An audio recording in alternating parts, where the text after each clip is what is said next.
Capitalism, not globalism, will be our credo.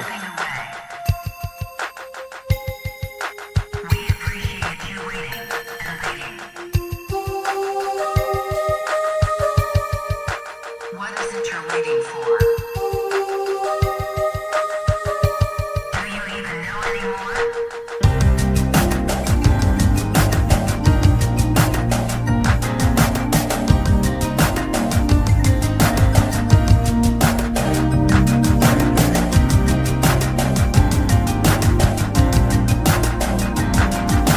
These are people who work hard, but no longer have a voice. I am your voice.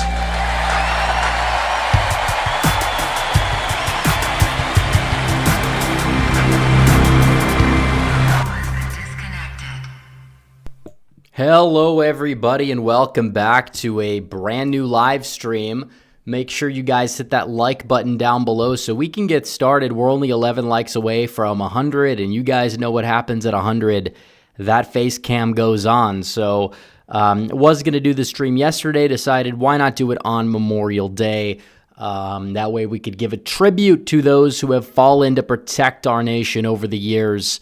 Definitely, this is a day that means a lot for our country. And for those who protected our country and perished in battle, our hearts and prayers all go out to them. So this will be a call-in stream as well, by the way. If you guys want to call in, you have to join the Discord server. The link is at redeaglepatriots.com. You also get all my exclusive videos there as well, so it is well worth the $5 a month. $10 a month will get you priority call in. But if you guys want to call in, you guys know what you have to do.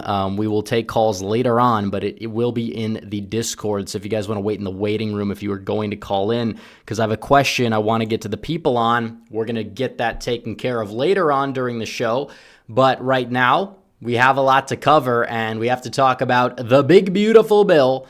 But like I said, we have it's an important day today. We have to say Happy Memorial Day. We have to say, to the hundreds of thousands of people who died fighting for our country, this day is for you.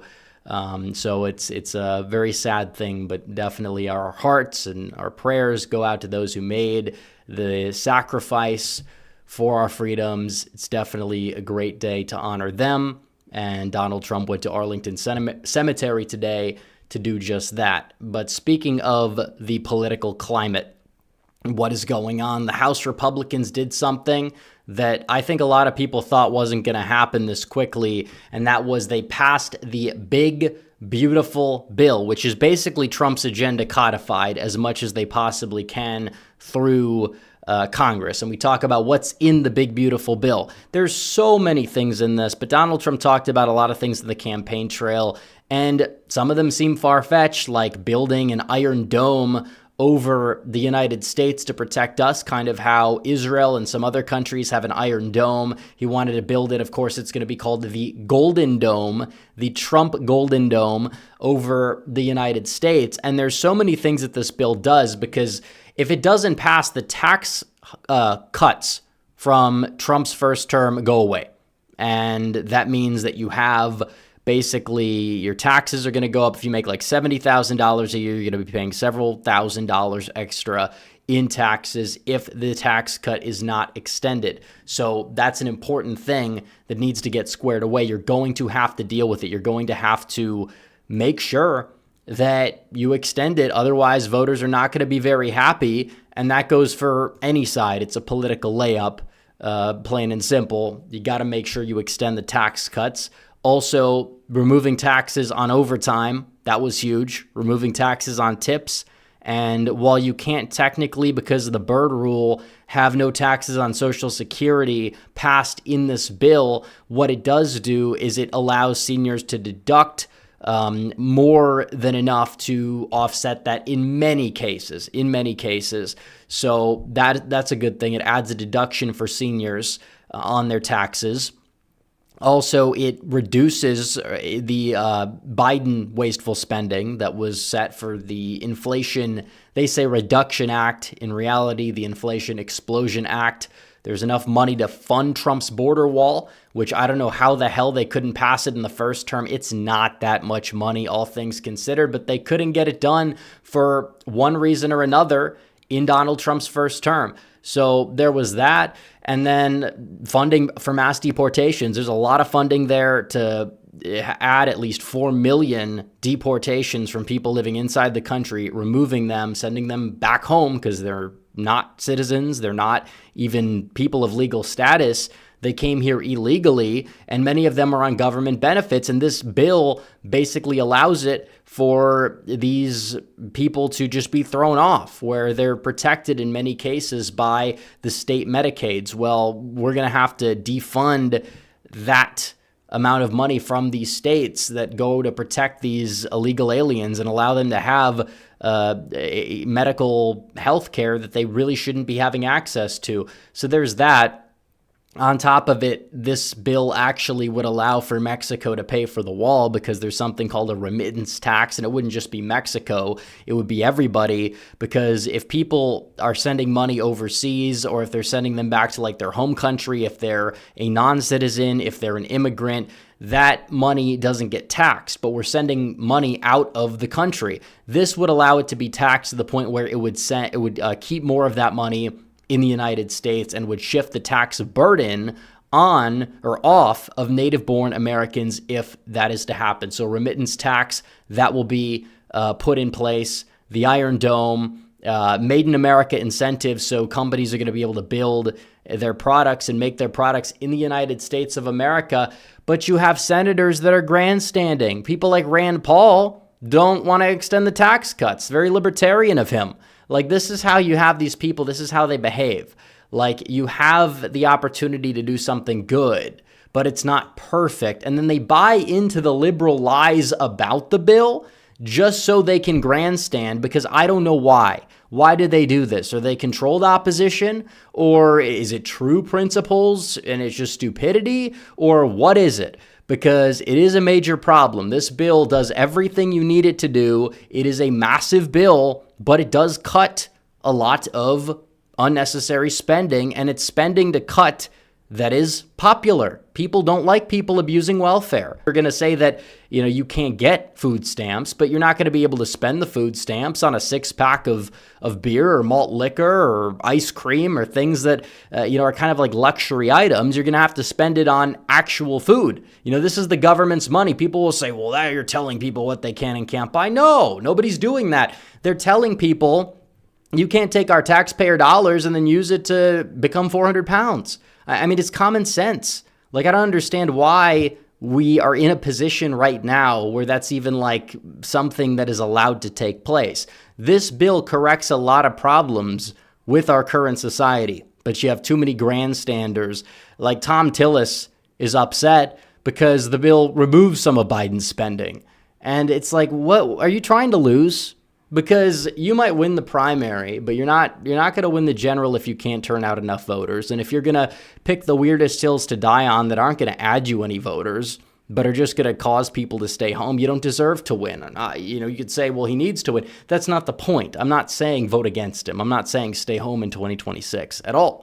I'm saying that if these people want to win based on current reality, that's what people will do.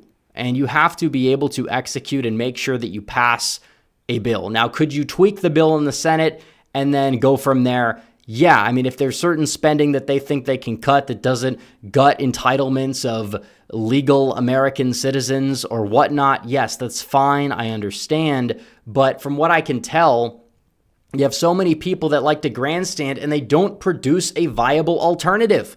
They don't. Rand Paul, Thomas Massie, all these people that are supposedly, these people are like to the right of Trump. They're the real principled people, so they say. What did they exactly do? Rand Paul wouldn't even endorse Donald Trump over Kamala Harris. He didn't do it. That was cowardly. There was no reason for him to do that whatsoever. Donald Trump, even if you don't agree with everything, it's Trump or Kamala Harris. Those illegal aliens are not going to be libertarians, Rand. They're not going to be libertarians. They're not going to be reading Mises and Hoppe. They're not going to be doing that. In fact, a lot of them are just going to vote directly for the party that coddles them with government benefits. A lot of them are socialists. They're going to vote heavily liberal. Doesn't matter if, third generation Hispanics are voting more Republican. These people are not those people, which is why you have those people voting more Republican.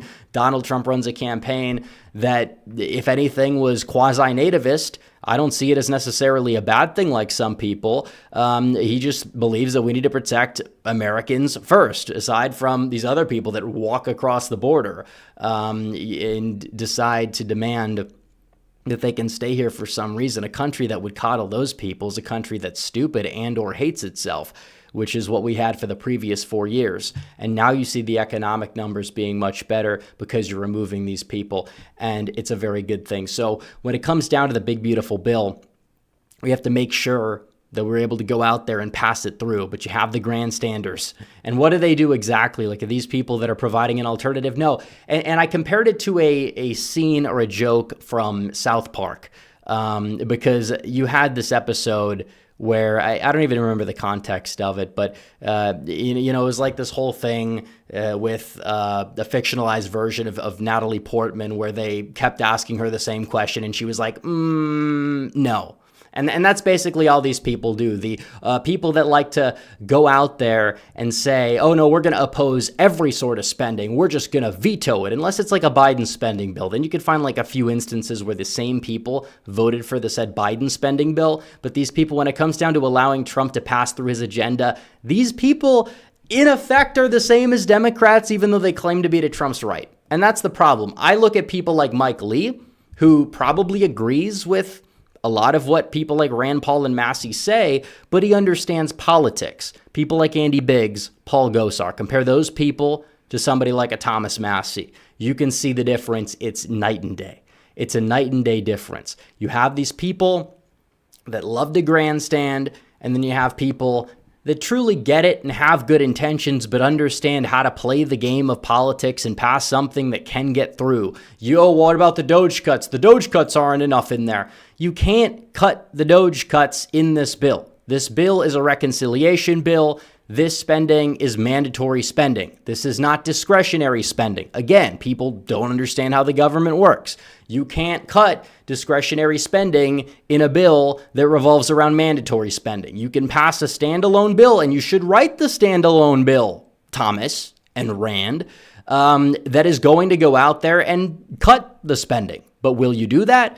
Probably not, because you love to complain more so than you like solutions. People like Mike Lee, they like solutions. I like people that like solutions. I don't like people that like to grandstand and complain and don't endorse Donald Trump like Rand Paul did, or decide to promote people writing in their own names like Thomas Massey does, and then he claims he doesn't have a big ego. Okay, yeah, really, okay.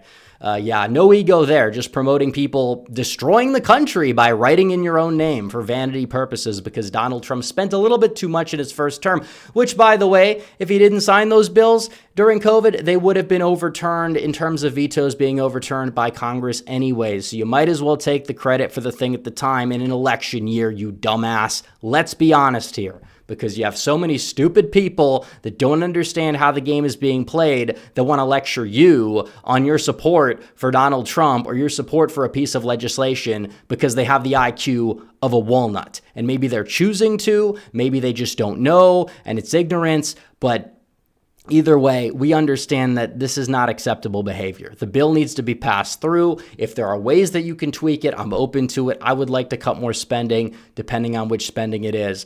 But what is a non-negotiable is you extend the tax cut and you make sure that you have this bill that is able to spur growth in this country. And all these little estimates, they can shove them up their rear end where they belong, because they don't know what they're talking about. And I'm going to explain why. And there's a good quote or a tweet from Stephen Miller, several tweets from Stephen Miller, where he sets the record straight. We're going to look at those, because this is huge. If we could pull this up here, that would be great. Let's see. Okay. He talks about the bill, what they have, and what it does, because it cuts $1.6 trillion in net spending. We're told that that's like nothing, but it's $1.6 trillion. This is the bill that, the largest welfare reform since the 90s. Extends the largest tax cut that will spur growth, expands upon it, and shifts the tax burden away from native-born Americans and cuts illegal aliens off welfare and healthcare. They're just going to leave the country. What else are they going to do? They're going to have to self-deport at that point, or they're going to be forcefully deported by all the funding that it gives for ICE. So either way, you solve the immigration problem, which is going to help out the economy. It's going to create jobs. It's going to cause housing prices to dip. It's common sense. All of this stuff is going to make it pay for itself. It is.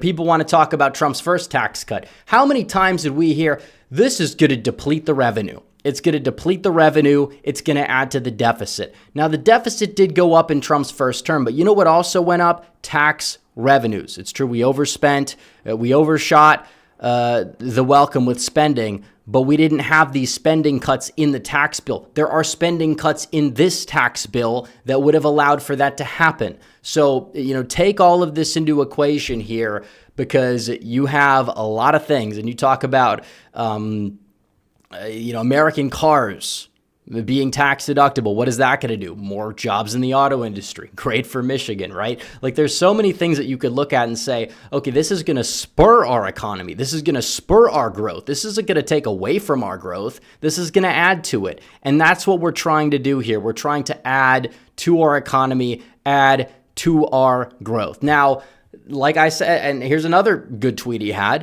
the 1981 Reagan cuts were celebrated by the libertarians, the Rand Pauls, the Ron Paul at the time, I presume.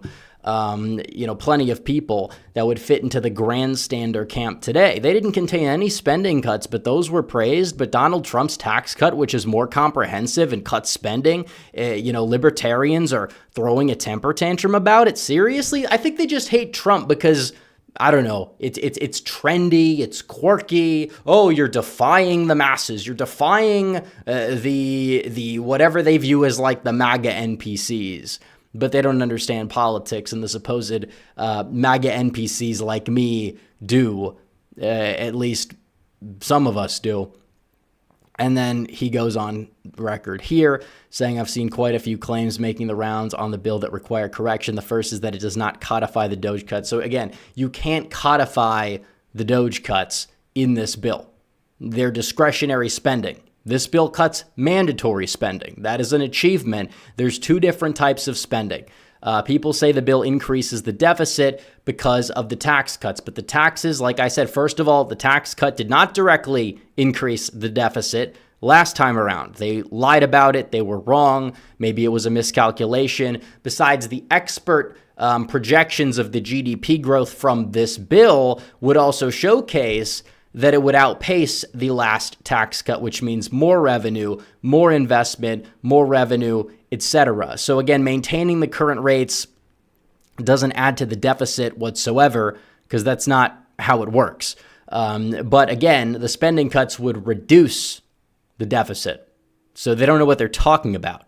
They don't. They like to lie. They say people are being thrown off of Medicaid. Yeah, the people are not the American people. These are people who somehow exist in the United States unauthorized by federal law. Maybe they're coddled by local officials, state officials, whatever. They need to go. America's for Americans, not illegals. There's a legal process. If anything, it's too wide open. We should have less.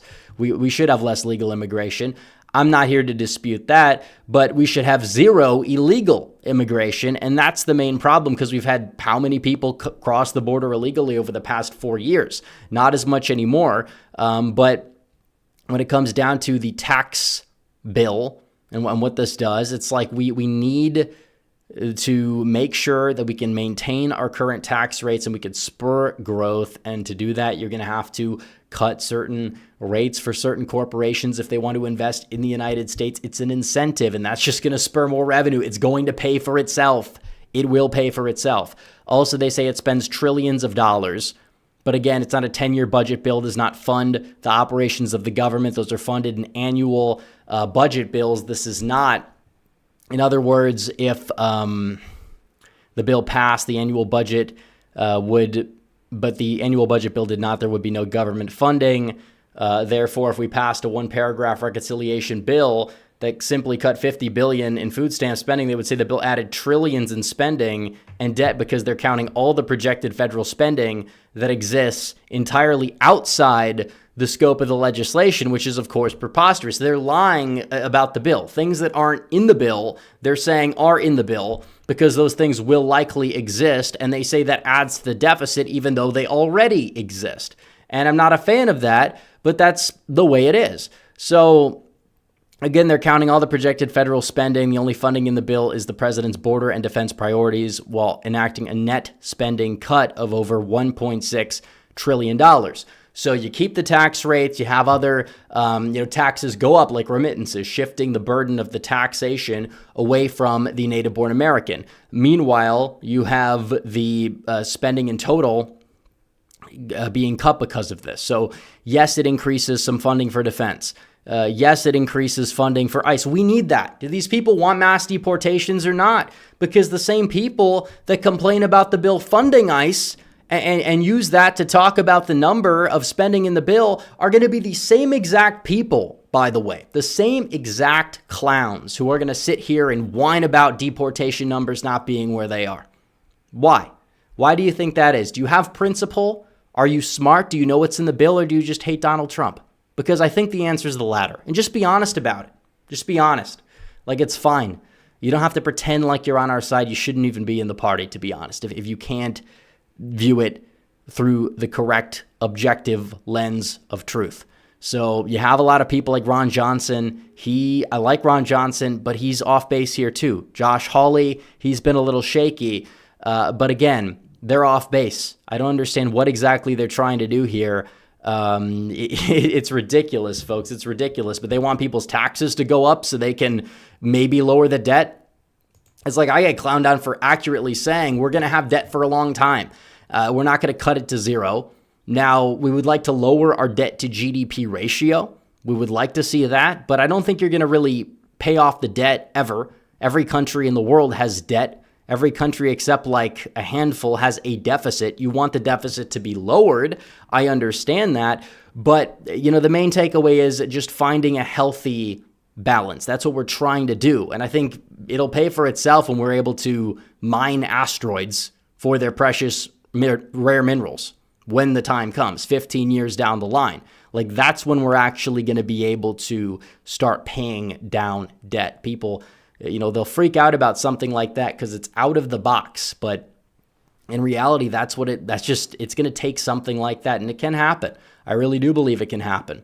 But we're not there now. We're not there now. But we have to get the bill passed. I think you have like 45 senators who are in support of it. You're going to have to convince 5 of them to vote for it, and then you could get the bill passed, because this bill would basically codify everything that Donald Trump talked about in the campaign trail. He's still going to be president, but he's still going to be working on ending the conflicts. But if this bill passes, that's a lot to talk about. The Democrats are going to be disingenuous about it, but they're going to be disingenuous about it anyways. They're going to still say, you tried to cut Medicaid, you tried to cut Medicare. It doesn't do that. They'll put up the charts where it'll show, the ups and downs of it. They'll show the lower income brackets losing money because they'll say, oh, well, if you're cutting all this money for illegal aliens, then they're going to have to pay more. It's like, those people are not Americans. They don't vote. They shouldn't count. Why are you counting them?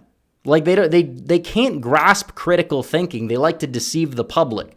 So either way, the cat's going to be out of the bag on that one anyways. It's fake. The only way you're going to really be able to escape it is right now making sure you pass through the bill, you extend the tax cuts, you give Donald Trump his victory, you spur the economy, and then before the midterms, you're going to see overall some beneficial changes in the tax code and in the general public. You'll see that from the economy, because you'll start to see the return on investment by the midterms. But if you water down the bill and you sit on it, it's probably not even going to pass both chambers in a watered down way anyways. You're going to be in it for a total disaster, and that is not something that you want, especially because no Democrat's going to vote for this. And if this actually ends up being something solid, you can say you voted to, and this is another thing, the narrative is just lost for some of these Republicans. They're losers. They don't know how to set the narrative. They're not Donald Trump. It's like you people on the left, is what you got to say, tried to raise taxes on the average family of four by $2,000 by voting against this bill because you were too worried that the bill was going to cut benefits for people who have zero right to be in the United States of America. Like, that's how these people are operating. I mean, if that's the way they want to do this, if that's the hill they want to die on, let them die on this hill. Let them die on this hill. Please. Please. I beg of them to die on the hill and see what happens. So we're going to get to super chats, and then we're going to get to the calls. But I did want to talk about this before we get to the super chats really quickly, but we are going to have a quick water break. And by the way, guys, we are going to take calls soon. So you guys should get in the server, get in the live waiting room, and we can go from there because we only have several people in there.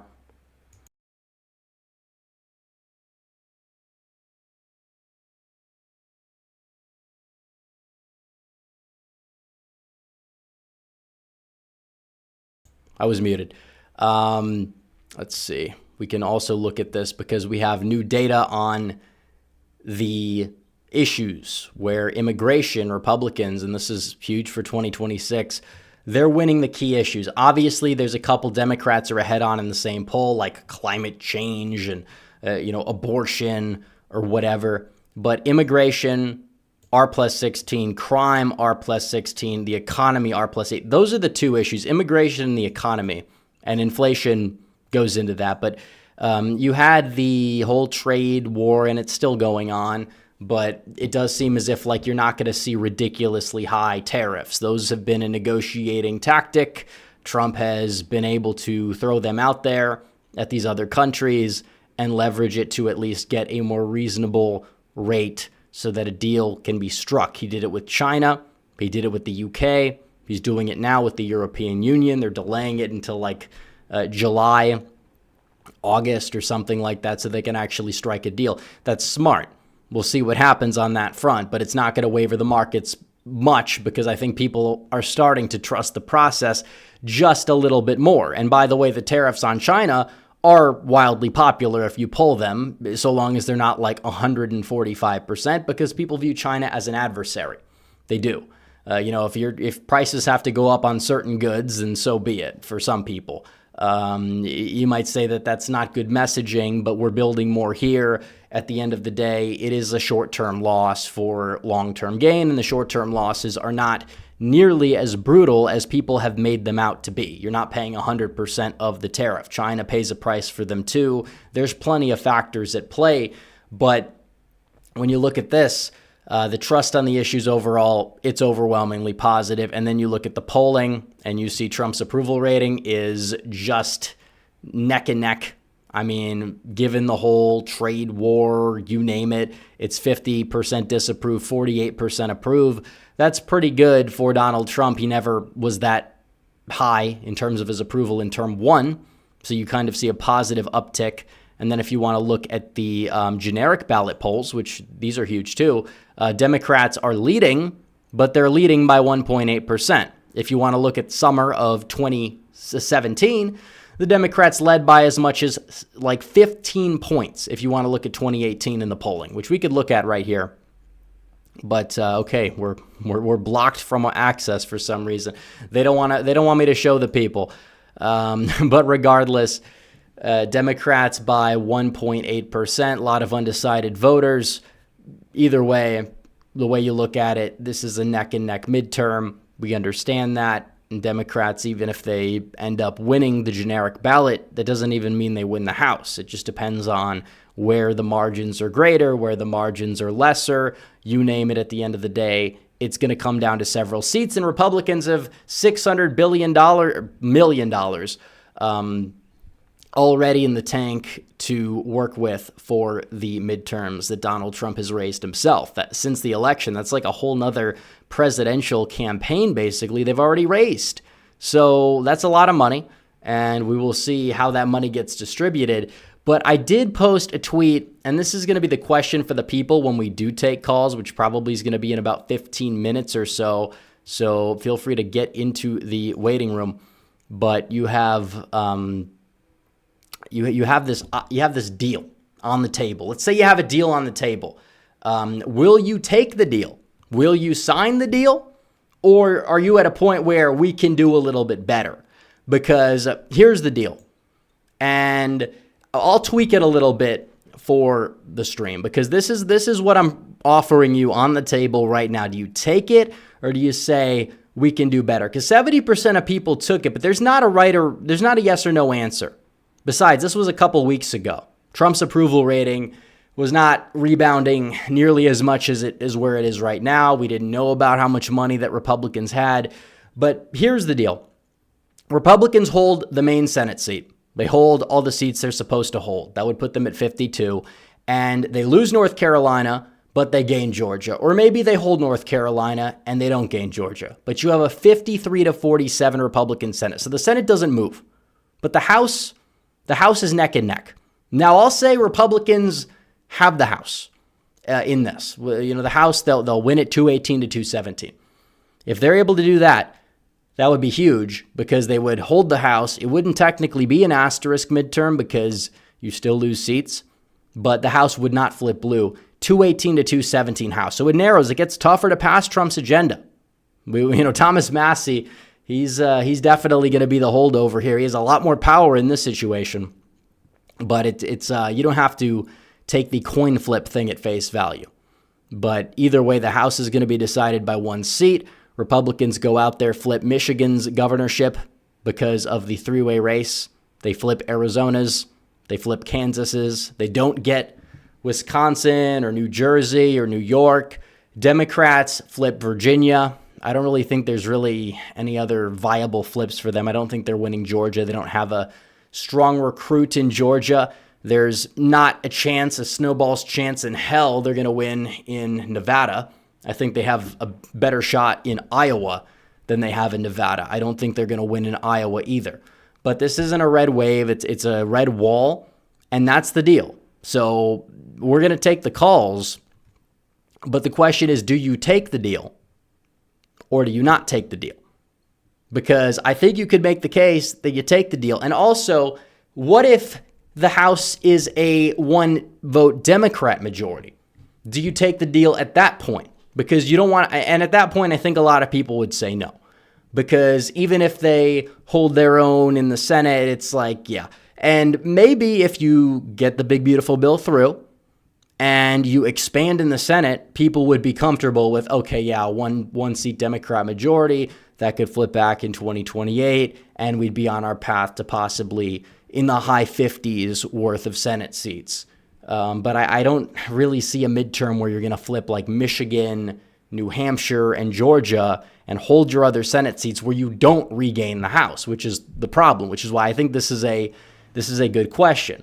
Because I don't think people understand how the map is going. Democrats are defending more seats than Republicans are defending. I'm not saying there's any auto flips on either side. There's really not, which is why this midterm is going to be very special and unique. Now, Democrats have the advantage because they are the party out of power, and they are also the party that does better when less people show up to vote, and people show up to vote less during midterm years. However, Republicans have Donald Trump in office, which could uniquely energize his base, and he's much more popular than he was last time around, and the maps are favorable, and you have a lot of money, and you could strategically target certain seats where you can actually have the propensity advantage, or seats that possibly could just flip if you run a good candidate. Target those seats, and if they're able to flip, then that's absolutely huge. So without further ado, we're going to get to the super chats, and we'll go from there.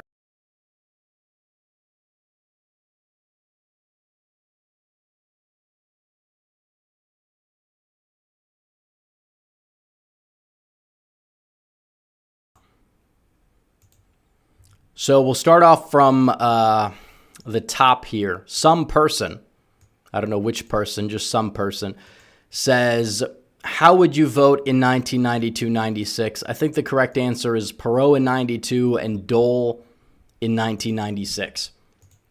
So that would be what I would do. Dino Diva for 5 says BBB doesn't seem to decrease spending. Can Republicans win in the midterms next year without a spending cut? Of course they can win without a spending cut.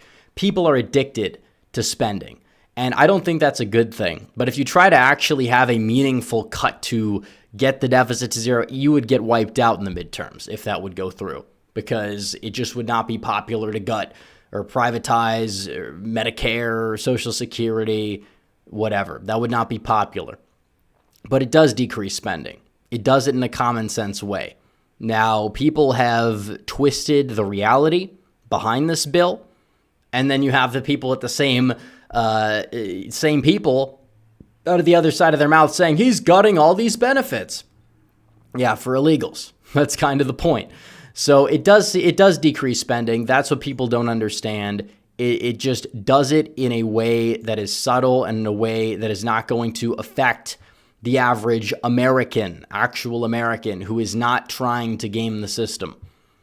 So John Waffle H2P for 5 says, what are your thoughts on the statements Harvard is making? Well, I haven't been paying attention. I know Trump is targeting Harvard because you have all these people, crazy people that are like a part of Harvard that have been supporting like these revolts on campus, these whole like Palestinian chaos from last year, and they're still doing it. I don't have much of a take on it personally. I think he's just using it as a way to punish his political enemies, which is smart. I mean, that's what politics is about. It's about rewarding your friends and punishing your enemies. Gerald Armstrong for 10 says, will the tax deduction on Social Security be for itemized deductions? Most use the standard deduction. So if it's through individual deductions, most won't even see that. Well, it's a good question. That's a good question.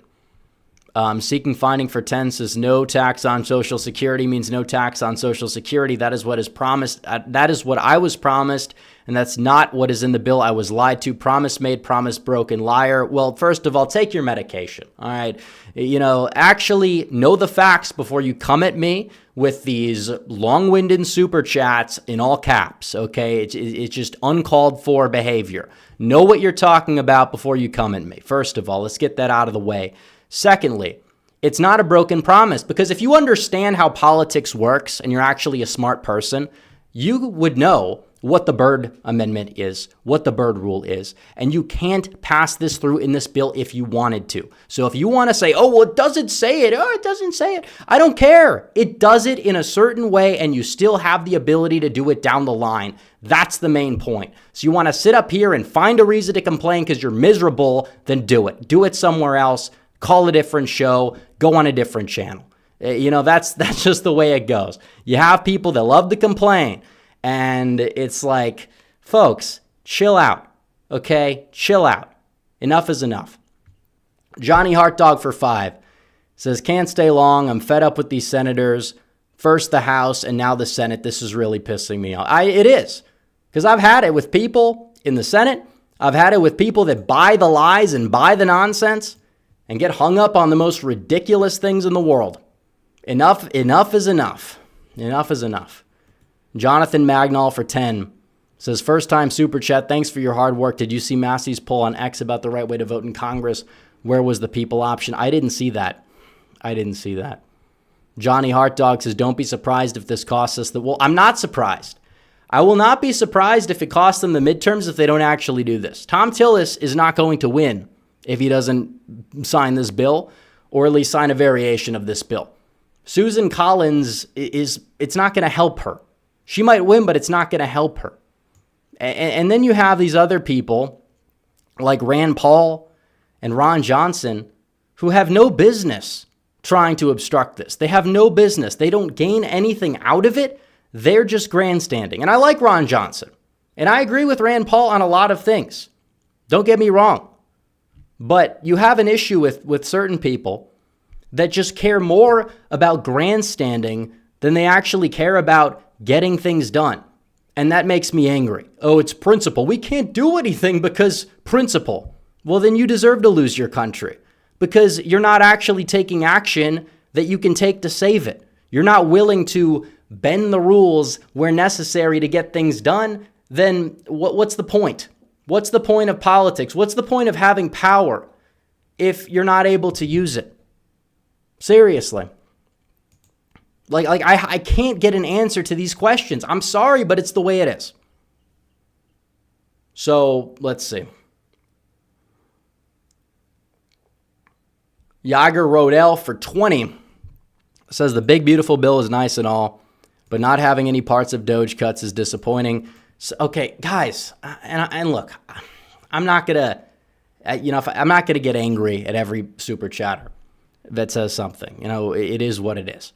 But I will say this: if you guys understand the process, you would know. You would know that you cannot put the Doge cuts in here because there's a difference between discretionary spending and mandatory spending. So that's it. Again, this does cut waste, fraud, and abuse from mandatory spending. It does not cut it from discretionary spending because it's not a discretionary spending bill. That's the way it goes. I'm not going to kick and I don't need to kick and scream and yell. But the bottom line is that there's a lot of disinformation going on about this bill. I don't know what it is, but you have this unholy alliance between the left and now it's the libertarians. And what's going on here, folks? What is going on? So again, like I said, there's a process and people are not understanding the process. And that's why they're angry. So there's certain things you can't do. If you're mad at Trump and you're mad at me because I'm telling you how it is, and because there's certain things that you can't pass in this certain bill, but they still can be passed down the line, and we're 4 months into his term, and you're mad, and you're I'm not saying that you are. I know I appreciate the super chat, Jager, but like I said, you can't put every element of the Doge cuts in this bill because it's just not feasible. It's not about the fact that, we shouldn't be cutting them. It's because the Doge cuts are mainly targeting discretionary spending. This is mandatory spending. So Redneck Viander says Trump can and has provided a lot of fixes via executive orders, but unless we codify his agenda, the next Dem president will undo everything. Yeah, I know. And there's many things and many executive orders that are not, that this doesn't codify, and many that it can't codify. But it covers the bases. I want to have my tax rate the same way without Ron Johnson stepping in here and saying, no, you can't have nice things. No, you can't have this tax deduction. No, you can't write off the American car. No, we're going to keep keeping illegal aliens on Medicaid because it doesn't happen to cut spending that it can't cut. It doesn't cut Medicaid or Medicare or Social Security. It's if you do that, you're going to lose. I don't understand why these people don't, Trump, he shows them how to win, but they still want to die on the hills that are not helping them. And that's where the anger comes from. That's where the anger comes from here. Frosty Thundertrod for 5 says, since polling won't support cutting Social Security, how about raising FICO by 1 point on each side of Social Security to take less from the Treasury every year? Well, I think there's things that you can do. And I think that allowing people to opt out, making sure that you the government can't touch the fund, which is, exploded the amount of our deficit. There's plenty of things that we can do, in my opinion, that revolve around these entitlements to make them be run more efficient without cutting them. It would just have to be explained in an eloquent manner to the voters. And you would have to have the upper hand on the Democrats because they're going to lie and say you're cutting it anyways. When in reality for people, are they going to see the cuts? We'll see. But Trump is trying to keep his promise. And then you have these people that say, no, it doesn't cut all this stuff that we realistically can't cut. And the bill on top of it, they will buy hook, line, and sinker the Democrat lies about the deficit for one reason or another. It doesn't make sense to me. It doesn't make sense. Now, I think if we got rid of the filibuster or lowered the filibuster threshold, because the Democrats aren't going to retake the Senate anytime soon, you would at least have a position you'd be in where you could make those Doge cuts more easier. You could get this stuff done more easily. And that's kind of what we're looking at. So there is a frustration about the Senate and how these things operate. I wish I could push a button and do everything the right way, but there still are a few little hangups here that people have on a bill that is otherwise very good and does a lot of good, but they're going to cut off their nose to spite their face. And if you do that, well, you're not going to be able to have a face at all. Arwatinsky says, which Republican can take out Tillis? I don't know. I wish I could tell you. I don't know who would even run against him. And you can't run somebody like Mark Robinson against him. He's not going to win. He'd lose even worse. Maryland Agati 83 says, do you think the BBB will pass the Senate? I think it will after some modifications, but not now, not in the current form. The Videomaker 2341 for 5 says, your thoughts on Palestinian Christians? Would you mind if we brought them to America? They're one of the oldest Christian communities in the world. There's not very many of them. We have the majority of them live here already. So, I mean, if people can, like I said, if people would be compatible with the United States and would assimilate well to the United States, can they be taken in limited numbers? Yeah, I think so. But a lot of the people there are not Palestinian Christians. There's probably not even 1,000 left in Gaza, maybe a little bit more than that. So, I mean, you do the math on that one, but we can't take in the entire population of the world that's suffering. Now, people got mad because Trump took in 60 Boers, and they wanted to say that was hypocritical because the Boers happen to be white or whatever. And I say the same thing. I think it's the opposite. I think the left is the one being hypocritical. We take in many other people, but the second that you actually have people that are somewhat culturally compatible with the United States, then it becomes a problem for these people. Then it becomes a problem. They're telling on themselves on the other side, and it's interesting. But Tucson Paleo Cons' opinion on the nickname Grandstand Rand. Well, Grandstand Rand is about right. I endorse the nickname. Linerax52 for $20 says, yours, the $4,000 deduction applies whether you itemize or take the standard deduction. Well, then that's good. So people can deduct, and that's what it is. All right, let's see. Seeking Finding for 5 says, Bye-bye, I've been following you for a long time. I've been a Republican longer than you've been alive. He says I could piss up a rope. Look, first of all, you can leave if you want. That's fine. It's nothing personal, man. It's nothing personal. But let me just say that, when people come in here and misrepresent things that I've been saying and things I've been explaining on the show, and in a way, and I've repeated several times, and they still decide to send in the super chats mad at Trump about it or mad at me about it when you can't do this thing, it's going to solicit some sort of comical response back from me. So you don't have to like me, you don't have to like what I say about it, but I'm just telling you, enjoy your deduction. Because that is something that you will get. It is something that essentially is no tax on Social Security that you can pass in this bill. And I hope we get no tax on Social Security in the next bill, which would have to be a it's a non-reconciliation bill.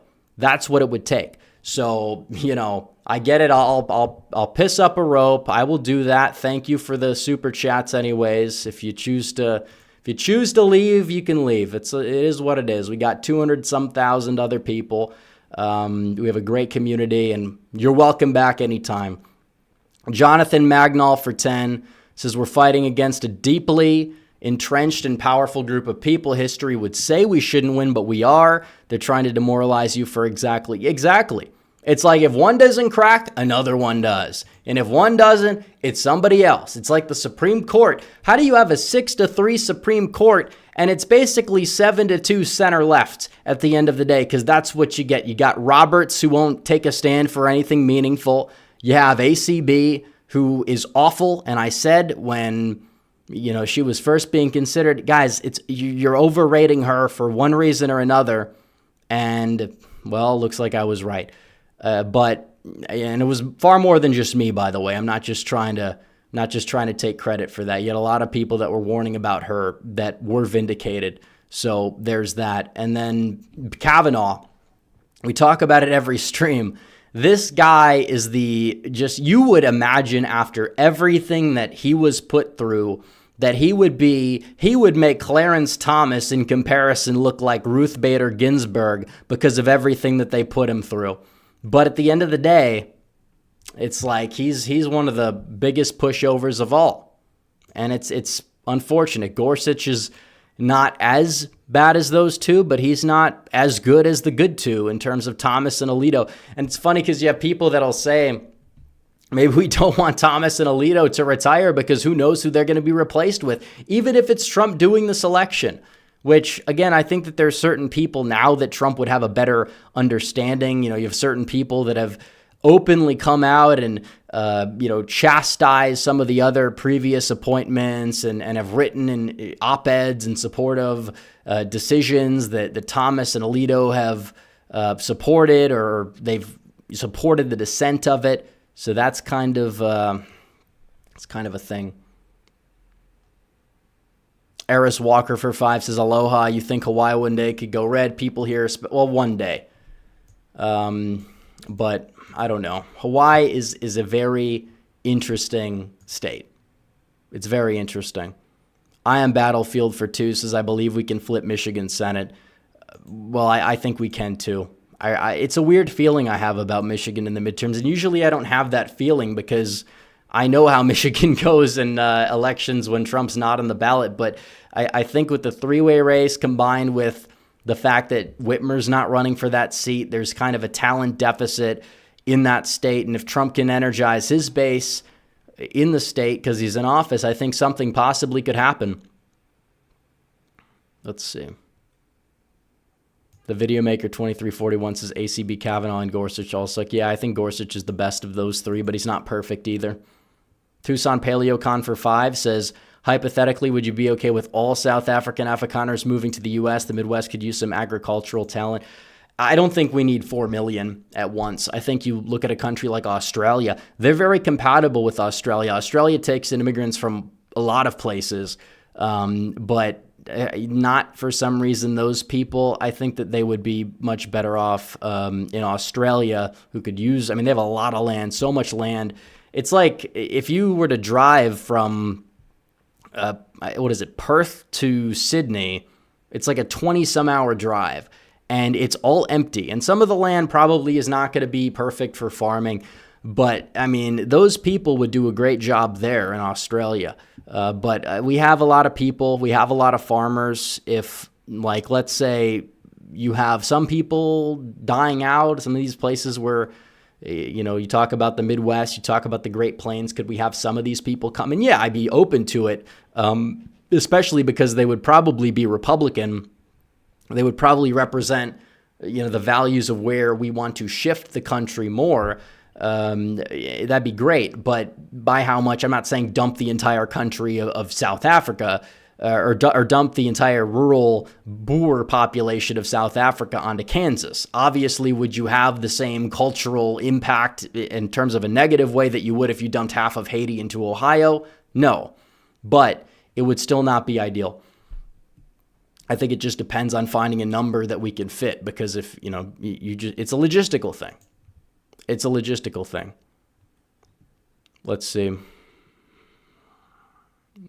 John says remove the income cap so Social Security can survive. So no Republicans suggest this, but the alternative is to cut benefits they'd rather cut. Yeah, hold on, let me see this. I'm letting people know we're taking calls soon. Okay. Let's see. Yeah, if you could remove the It really just depends. It's something I've thought about, like, oh, if it's a certain level, like remove the threshold that people can receive benefits under. I don't know. I admit there's more to it that I'm not sure of, but we'll see. Tom Otto for 10 says, I support the BBB, but we shouldn't give deductions to the growingly liberal elitist demo, make them pay for what they voted for, raise the tax cap, and carried interest. Well, I will say this. It does cap off at like 600K. I would rather have it be lower. But what I will say is that I tend to agree. And like I said, I don't agree with everything in the bill. I just think it's a net benefit. And if there is something that I would target, it would be that. The problem is you have a lot of New York and New Jersey congressmen that would hold up the bill if they don't have that in there because it's beneficial for, I don't know, Tom Keene, for example. One of the reasons why New Jersey moved so far to the left in 2020, despite boomeranging in 24, was because of the Trump tax bill actually raised taxes for a lot of these people. But still, for like the elite, they don't have the SALT deduction. It only goes up to like 600K. I would rather see it like at 200 some K, but it's just part of the process. Rex Pontiffs has probably been asked this before, but are you an Armenian non-Chalcedonian Christian? Just slightly confused as the Ortho cross is in your bio. Good day. Well, I prefer the Orthodox cross for aesthetic purposes and because the Armenian church is Orthodox. It's not Catholic. There is an Armenian Catholic church, but it is much smaller and very similar, but much smaller. So I don't fully understand your question, but I am a part of the Armenian Apostolic Orthodox Church, if that answers any questions you may have. The Video Maker 2341 says the 3 conservative justices play musical chairs. Yeah, I agree, 100%. Many Afrikaners moved to Perth. Interesting. Gary Legend. This will be the last one we read before call-ins. Says Trump's tariffs have jacked up prices and have ruined any chance of... Well, they haven't jacked up prices, Gary. I don't know where you live. I don't know what you're referencing. And you could talk about the fact that they could, but many of them are not in effect, and the rate of inflation is dipping.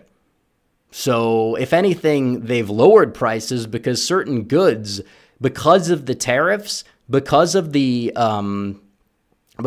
fear of tariffs, they've imported many goods to the point where you've had surpluses of certain things, which has actually lowered them. So do what you will about that.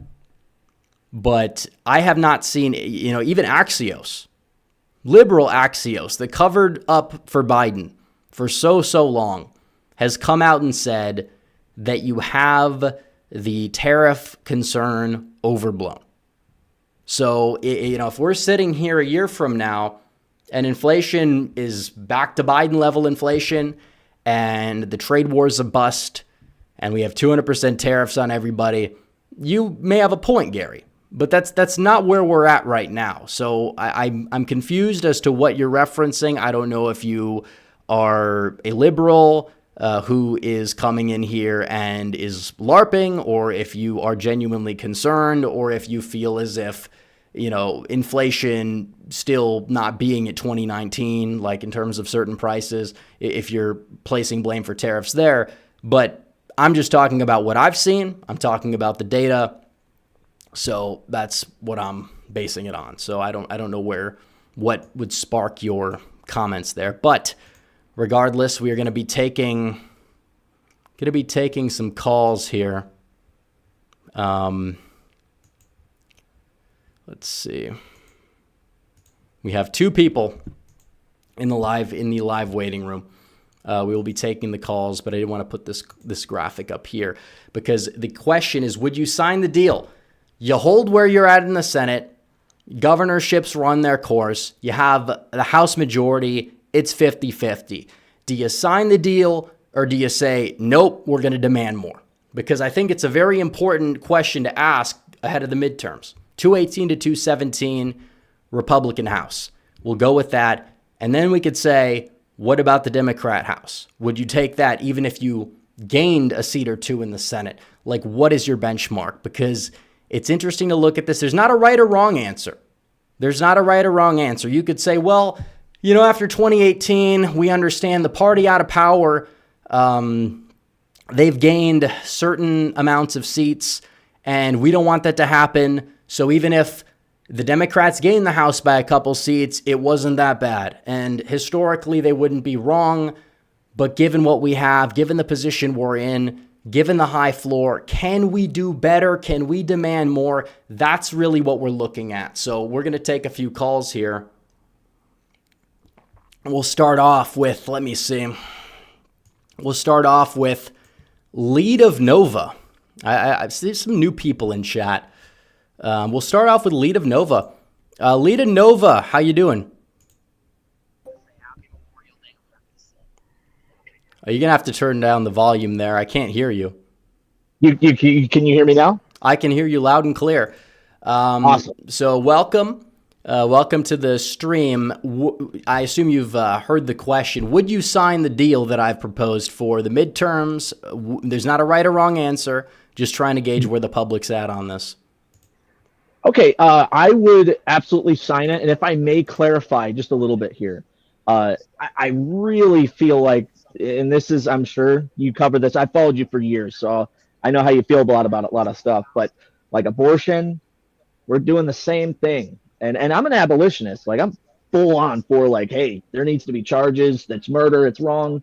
But then you have like a bill that could benefit everybody. But it's like what you're saying, where like Republicans just don't want to support something that's giving us at least something. If we can make it so half the babies die every single year, why would we not take that? That's just ridiculous. No, you're 100% correct, and I appreciate you for elaborating on it because it's true.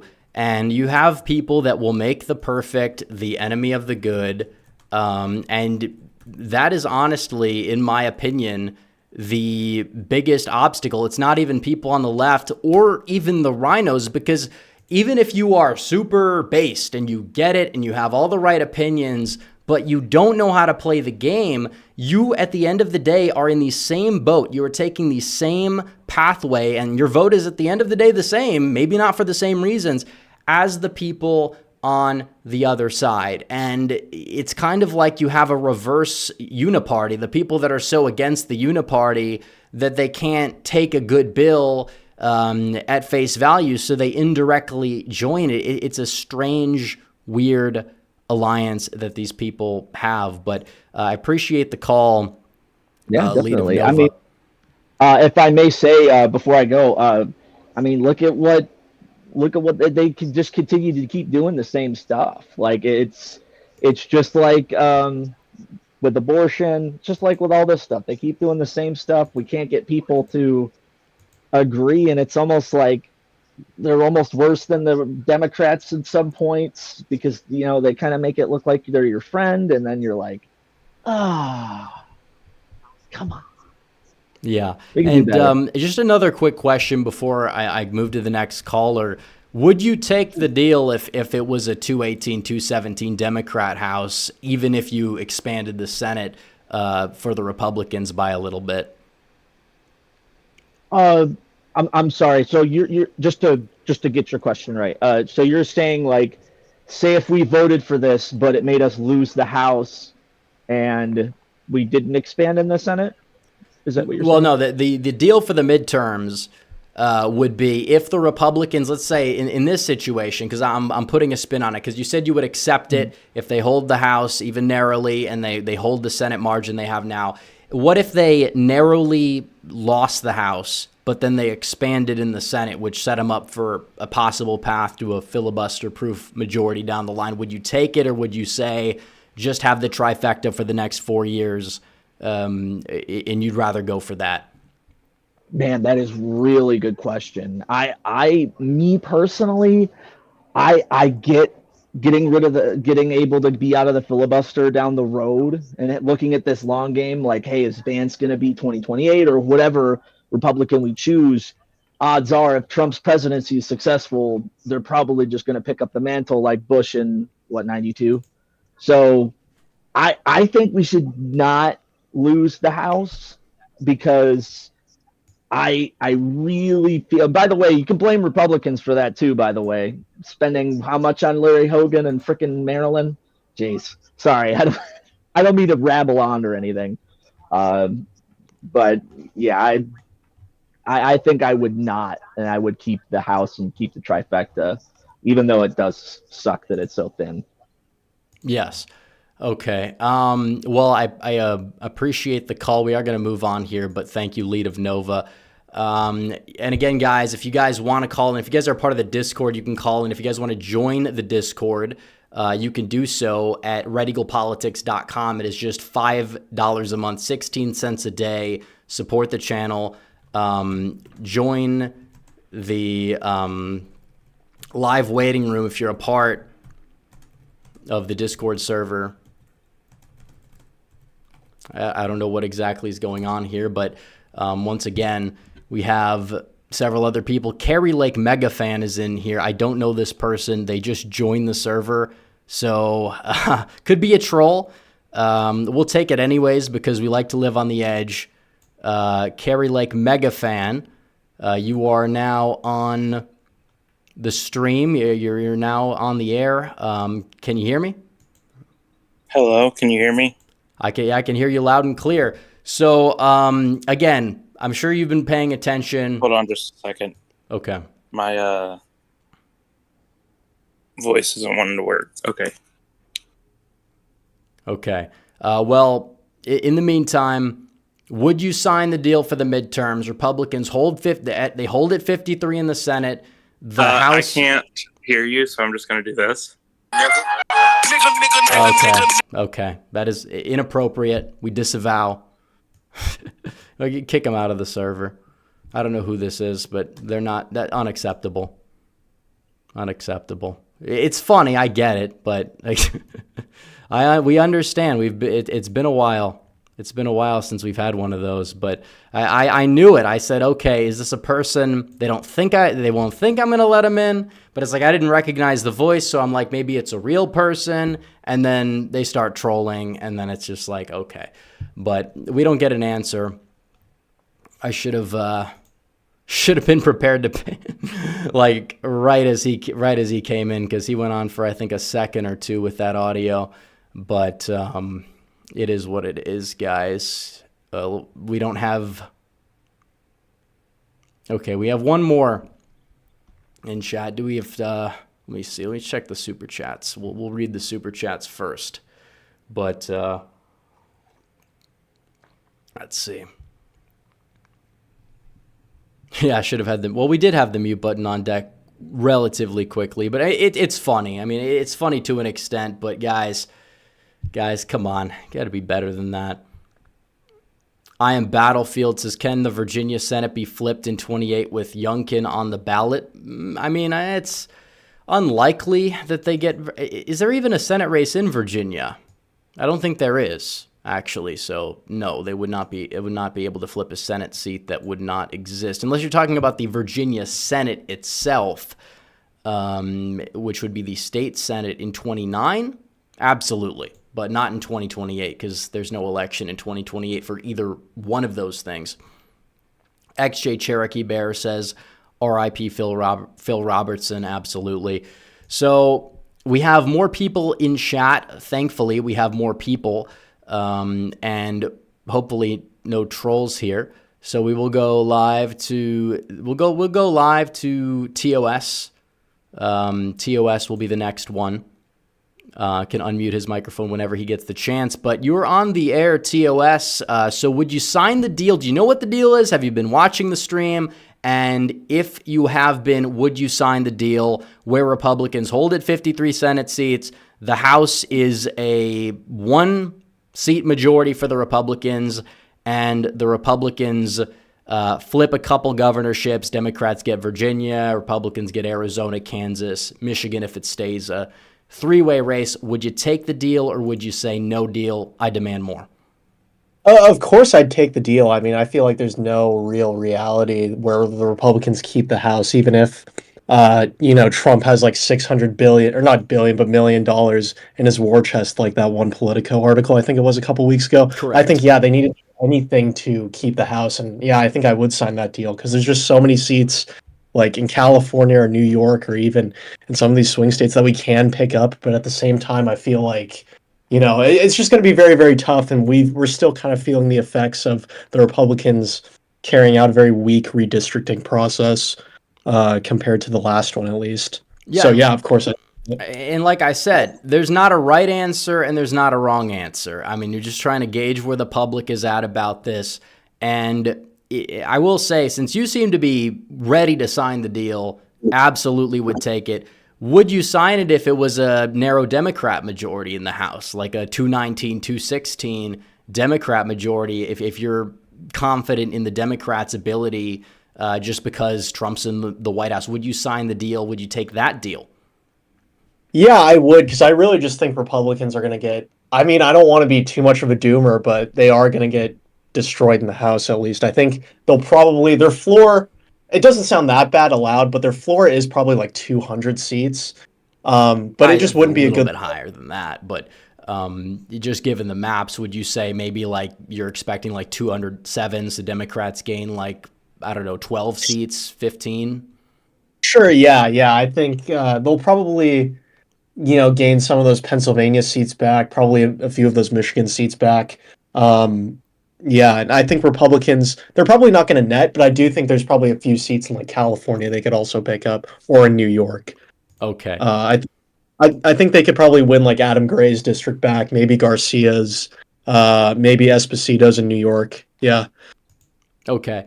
I mean, like I said, there's not a right or wrong answer. I appreciate your call. I think I'm probably a little bit more optimistic than you are, but it's interesting to see where the people are at on this. But I appreciate the call. Thanks for calling, TOS. Yep.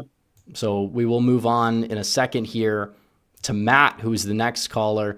But my take, to elaborate on that, because people will have this, and I'm not saying it can't happen, but they see 2018 and then they look back at like 2014, 2010, these rapid swings in the seat count. Democrats would have to run the table in every single remotely competitive race for them to even get somewhat even close to where they were at the end of 2018. Even then, they couldn't get there just because redistricting is polarized and you have very few actually competitive seats. Now, if Republicans did a little bit better and you had a mini red wave, they actually, they'd have a ceiling of probably like 240, somewhere around there, just because of how they're starting to break the dam in some of these seats. But the caller mentioned a few seats in Michigan and Pennsylvania. I think the one in Michigan that would flip would be the Tom Barrett seat. And then there are really two seats I could see flipping in Pennsylvania.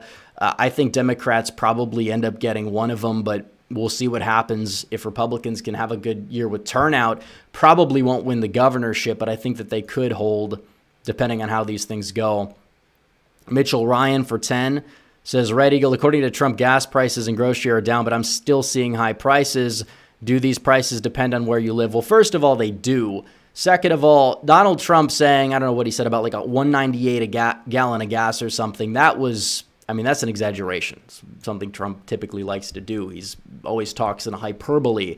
It's always the lowest prices, the highest stock market, even if it's not the highest. It's just the way it goes.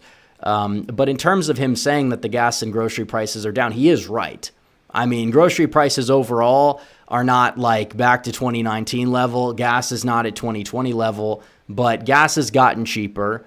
It's been going down. Last month, according to the data, and it's just the way that it shows, is that grocery prices were down by half a point or 0.5%, which doesn't sound like a lot, but the fact that it's not increasing is a good thing, because if inflation is falling and wages are rising, then you would see a decrease. It's deflation, if anything. So again, I'm seeing slight dips. I'm not saying that it's all perfect, but the fact that progress is being made and the trend of the economy is better for 2026, that is massive, because if he has that in his political wheelhouse, in the Republicans' arsenal, that would be monumental political capital, political ammunition. Videomaker 2341 says gas prices down in New York City. Yeah, they've gone down. They've gone down in DFW. I've seen, they fluctuate. Sometimes it's like 290 something. Sometimes it's like 250 something. I mean, it's kind of been very volatile lately, but either way, I'd say the overall trend for the past year has been that it's been going down, especially since Trump's election victory. So that's something that we could point to. Now, we'll go to Matt here after a quick break of water because we have to get to some of these calls. Let's see. Matt, we'll bring him in. Matt, you're on the air. How's it going? He's muted. How's it going? I can hear you loud and clear. So, I don't know if you've been paying attention to the show, but we have the deal on the table for the midterms. Would you sign it or would you not sign it? Republicans hold it 53 in the Senate. They have a 1-seat House majority, and they trade a couple of governorships, but they have a net gain. Would you sign the deal or would you say, no, we can do better, I demand more? There's not a right or wrong answer, just gauging where you guys are at. Well, I mean, I personally did vote in that poll, and I did vote no in this poll. And I think that some people in the chat, you especially, may know why. And I am strongly against Susan Collins' re-election. I don't trust her. She is a traitor to the Republican Party. She's a snake to the entire movement. She is a vote for the Democrats, regardless of how people think how she votes with the Supreme Court justice nominees when she voted against Kavanaugh and voted for Ketanji Black Jackson. So Okay. At the end of the day, I wouldn't really care about Maine regardless. I don't care if it goes to the Democrats. I want to keep Georgia. I disagree with the whole Senate portion of the deal of the House. I don't really want to keep a slim majority. We already have a struggle sessions already in the House for the past 2 consecutive sessions. It's been a disaster in regards of how our majority has been passing these bills and how they've been trying to legislate. You have people like Thomas Massey trying to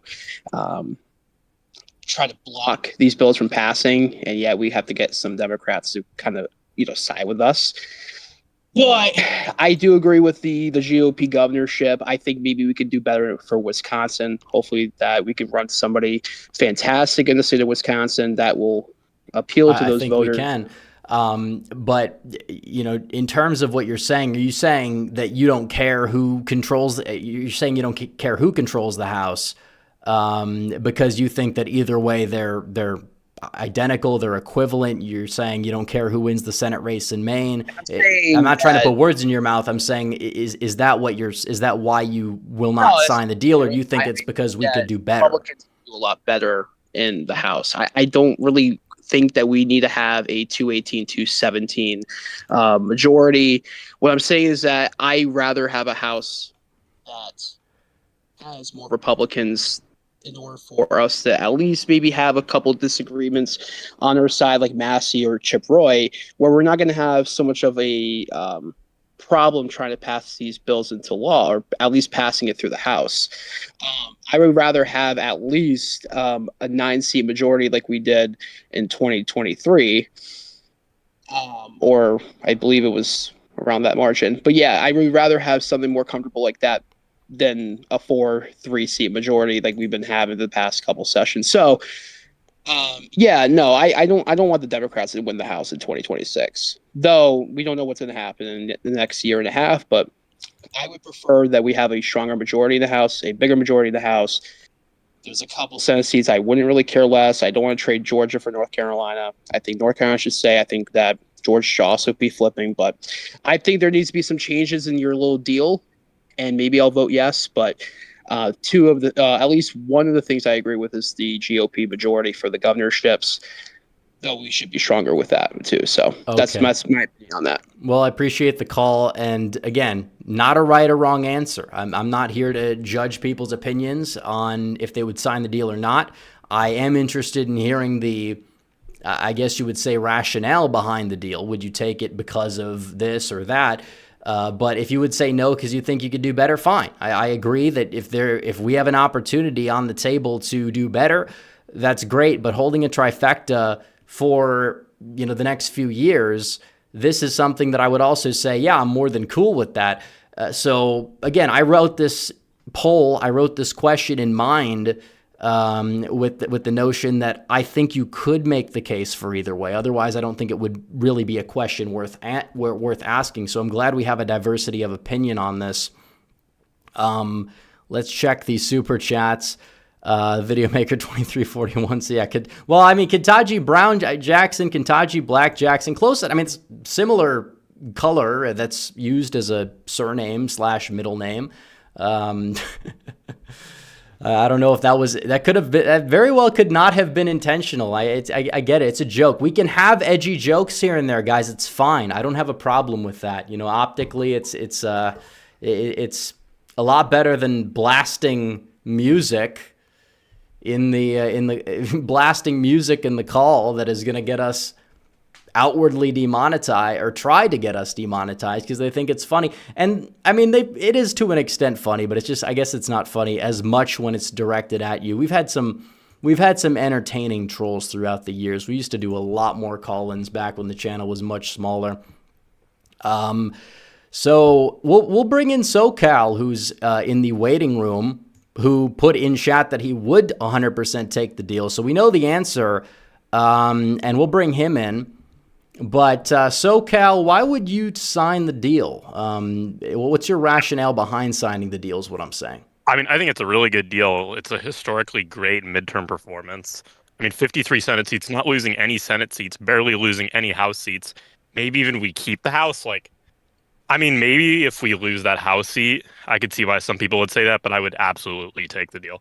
Yeah, and I really think that on the surface level, the right answer you could very well make the case that historically speaking, without knowing anything else, the right answer would be yes.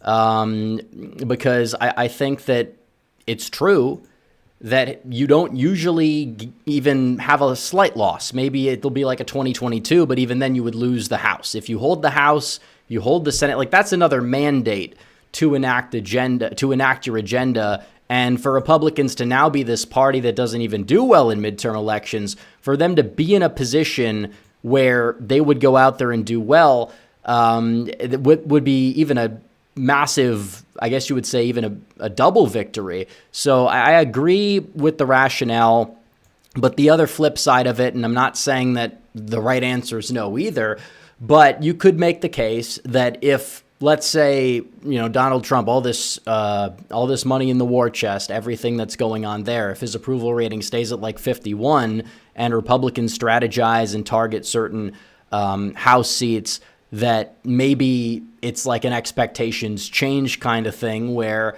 you would want the opportunity to do a little bit better. But again, I don't think there's a right or wrong answer, but taking the deal, I would probably lean towards taking it myself. As things stand, because a lot can happen, a lot can change. You want that trifecta. But anyways, thanks for calling in, SoCal. Appreciate it.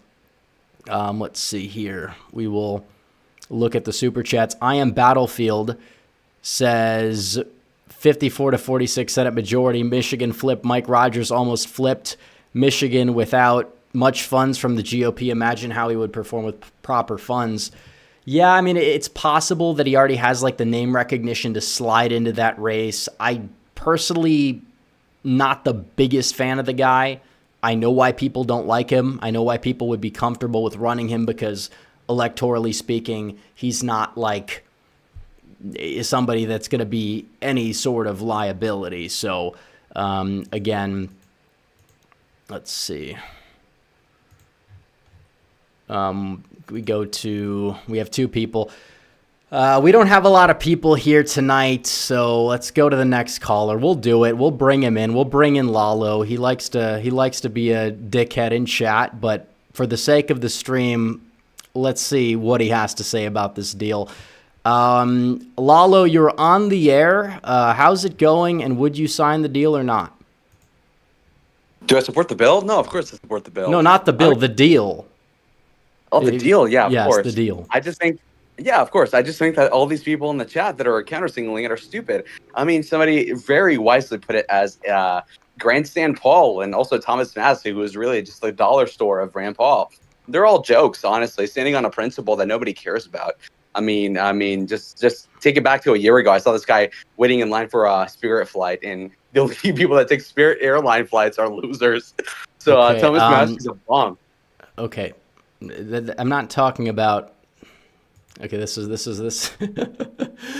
I'm talking about the midterm deal. Would you sign the deal that Republicans? Because apparently you're not watching the stream. You've decided to call in, but not watching it. You just type in chat all the time, which is fine. I don't know, but regardless, would you take the deal on the table that Republicans hold the Senate margin they have now? They narrowly hold the House. Would you take that deal, or would you not take the deal, and why? That's the question. Oh yeah, of course. Now that's a great question. I would take it because the Senate is a given. However, the House is very, I would say it's a really difficult sell because the Republicans do not have a friendly gerrymander, so to speak, and they do not have a sensible census as of 2020. So like, it doesn't seem like they're really having the cards, as Trump told Zelensky. We have no cards when it comes to the House.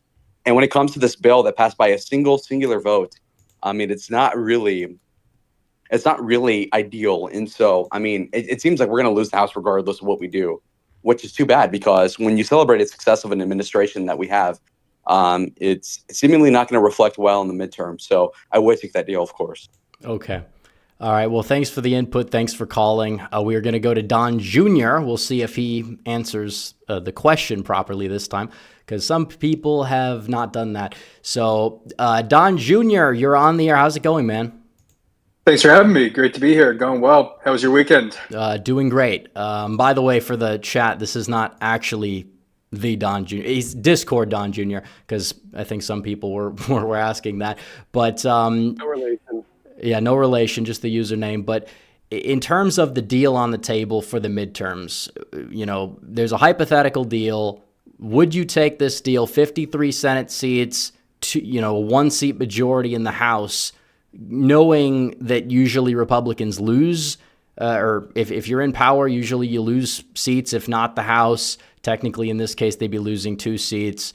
Or do you think that you wouldn't sign the deal and that Republicans could do better than this? There's not a right or wrong answer. I'm just gauging where the public is at. I think we've had one person refuse the deal, but let's hear your take on it. I think if Republicans get out of 2026 with a Senate majority and maintaining even a narrow House majority, that would be an extraordinary historical bucking of the trends that I think they should be happy with. When you look on paper, 2026, should be, or at least in theory, a Democratic leaning year. So if you buck that Democratic, historical trend, I think Republicans are going to be feeling extremely lucky that they get out of this, not only with very few losses, but maintaining the majorities. How often in history has a party in power had 4 more or less uninterrupted years with the trifecta in Washington? It's pretty rare in the modern era. So, and if Republicans do manage to accomplish that, they do it probably in spite of themselves, not because of themselves, if we're being honest. So, I mean, if you are a conservative voter and that deal is on the table, you absolutely take it. Now, would you take it if it was a 218, 217 Democrat House majority, knowing that you would still not bleed much power in the House, and Democrats usually take it? Would you still take it if the seat went the other way? Because I feel like the answer would be, a lot of people would be like, no, we could still win the House. Like, where do you stand in that hypothetical? I think the deal becomes a bit more of a bitter pill to swallow, but at the same time, you just have gridlock government. I mean, Trump could still, pass certain things through the Senate, i.e. certain, cabinet appointments. I think things would become more complicated knowing that you could not easily pass things through the House, simply because the Democratic caucus, whichever way you look at it, they are more united than the Republican caucus. Absolutely. And I can not think of a single Democrat, bar one, who would maybe on a good day crossover, and that'd be Jared Golden in Maine. Maybe who's if the guy he's in even Texas still that's under there indictment? by then, we'll see. Yeah, who's the guy in Texas that Cuellar. is under indictment? Cuellar, maybe. That's like only two people, and even Cuellar is a bit of a stretch. And that also means you have to keep every single Republican in line, which is no easy feat, because the Republican caucus in the House is it's a hodgepodge of various interests. You know, trying to get Anna Paulina Luna and Don Bacon to agree on anything is a challenge. So, I mean, at best, you would just deal with gridlock. Trump would do things executively. I think the worst thing that could happen is maybe another impeachment. And even then, do Democrats really want to go down that road? Simply because, again, if you have a one-seat majority and you're trying to impeach a guy who's, you know, more favorable or more popular than he was 4 years ago, and what would the crime be? And also you have the possibility of making him even more popular. The Democrats really want to die on that hill again. So, I mean, I don't think losing the House is necessarily the end of the world, but I still think you want to keep it so you can pass budgets and try to, you know, get these reconciliations through as often as you can, because that's the only legislation that you can feasibly pass at this point. Get favorable budgets, try to fund, you know, border security and, deportations, as well as other, you know, policy priorities that you can in the budget. Because if you have a Democratic House, you know, those, you know, priorities are pretty much going to, you know, fall by the wayside. So I think at best, keeping the House means you can at least get budgets through. At worst, it's just gridlock. Maybe you have to deal with a clown show impeachment, but that's really bad. Yeah. So I don't think the ceiling. Sorry, go ahead. No, I mean I agree with the notion that you would much rather have the presidency than have Congress without the executive, because the power of the executive, I mean, it didn't feel like Trump was super limited after 2019. Obviously, you want the House, but how much can they get done? Now, I will say myself, if they get the big, beautiful bill through, I think it helps the chances that they'll have in the House because it's a victory they can tout. But I also think, ironically enough, it will make the importance of the House dip in terms of the midterms, not for the average voter, but for Trump's agenda as a whole, because that was the big economic thing that he needs to get done. If it does pass the Senate, it does kind of tie into this, because 2026, that's something that they can tout the accomplishments of. They can win on it, but also now that they've kind of done it, it's going to make the House not as crucial, but still the Senate is a big focus as well. But no, I agree with pretty much everything that you've said. I mean, it's a catch-22 in the sense that, issues are no longer issues when they're solved. When you solve an issue, the importance in polling of a certain, of that issue goes down. When Trump solves the immigration, crisis at the border, for example, that number of respondents in any poll is going to sink. And then other issues are going to rise, whether it's the economy, whether it's inflation. You're going to have to tailor your campaign based on, and this is every election, but you're going to have to tailor your campaign to the issues that are most pressing. If immigration goes down, if, the Ukraine war goes down, but inflation rises and, the importance of the economy rises, that's going to create a whole new ballgame. I do think, unfortunately, some of the silver bullet issues Republicans had in the past, like immigration enforcement, for example, you can try to have voters remember how bad it was with Biden and Democrats. I just think as those memories fade, it's a lot harder to kind of, for lack of a better term, scaremonger, or to have people remember, because they're only going to, they only care about what's in front of them. And trying to say, oh, remember how bad it was, I don't think that's going to fly. So I think it's very important for Republicans to get in line and to show they're competent. Because the other kind of X factor of the midterms is the fact that Republicans across the board do underperform Trump. I mean, how many districts, House districts and Senate seats did Trump overperform you're, down ballot Republican, it was a good 20, 30 races. And Trump's not going to be on the ballot this time. And there's a lot that's on the table.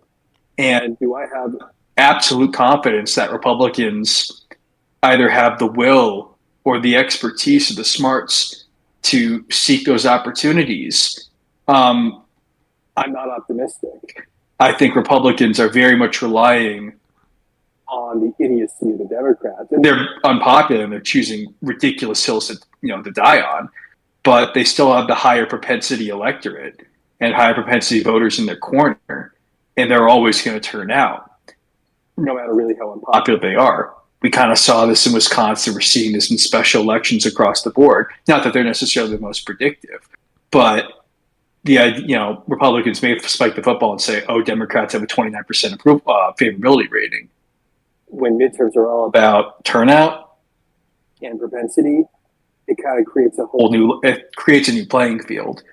And I don't think Republicans resting on their laurels and depending on Democrat stupidity. Now, of course, Democratic stupidity could bail them out, maybe in some marginal races, but I don't feel like they're going into the midterms with a concrete strategy and really trying to take the fight to the Democrats, which is my concern. Yeah, and I think that there's going to be Democrats that are going to be a little bit too hyperinflated. And it is true, 2022 Republicans won the House. Democrats were still the party that's higher propensity. Of course, Biden was in the White House. It was a different ballgame for sure.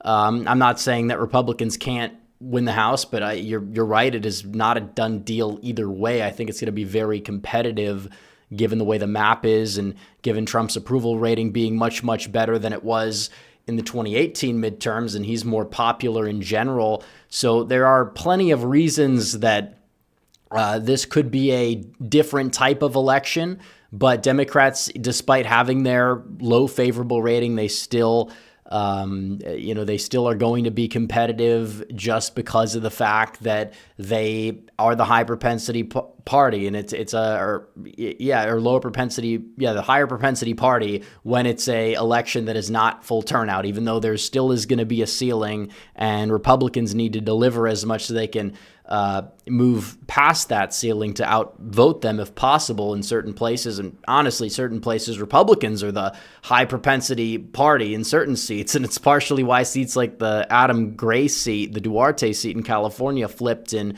2022 red and then flipped blue in 2024. But anyways, Don Jr., thanks for calling in. We're going to go to one last caller here. Hopefully not a troll. He's a new guy. Jackal Nut. We'll go to him. Jackal Nut, you're on the air.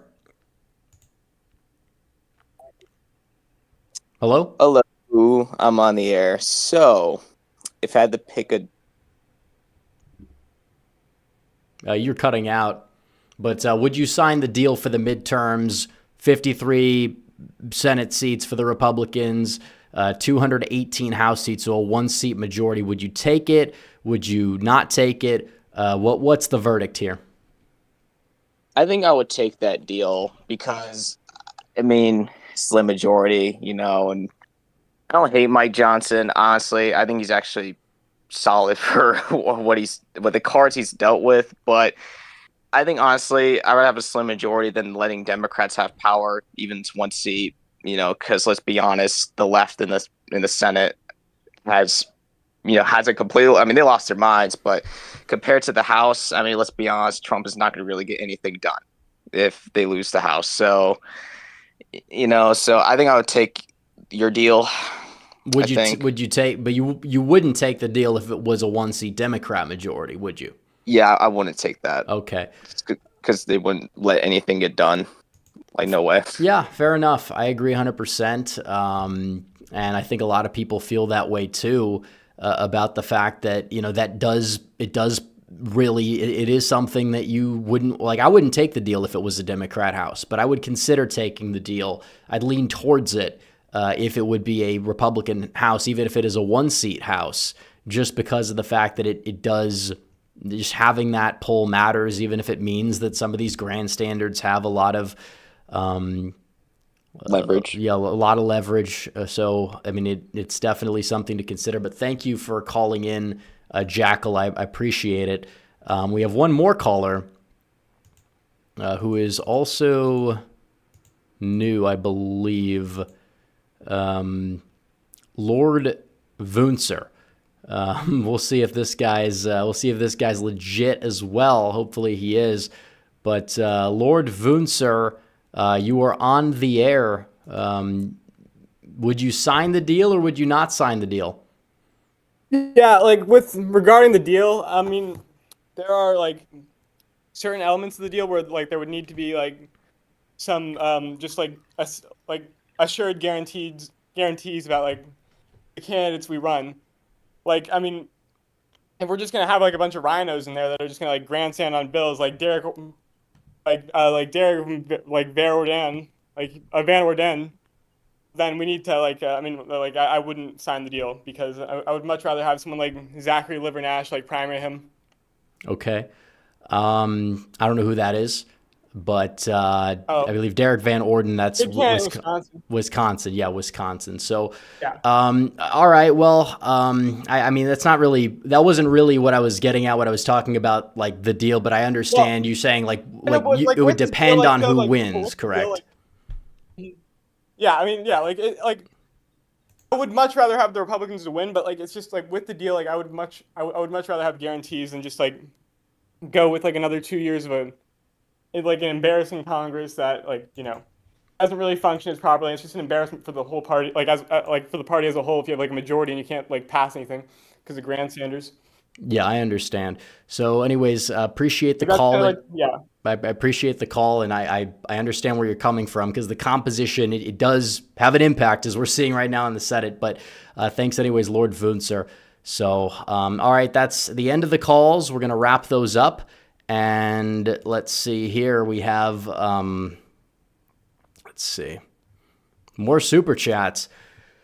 Roku Fan 1835 for 2 says, may Mitch McConnell not fund any Senate races? Well, Mitch is not the leader anymore. That doesn't mean that he doesn't have his minions in the power positions. I'm not a full Thune backer. I think that he's better than Mitch, but that's like dividing by 0. It's not saying a whole lot. The biggest bear for 5 says, I think it's so hard to pass because of the debt. Even if there are minor cuts, it's not enough. Also, people won't care unless the debt gets too high. Well, like I said, there are cuts to the spending here.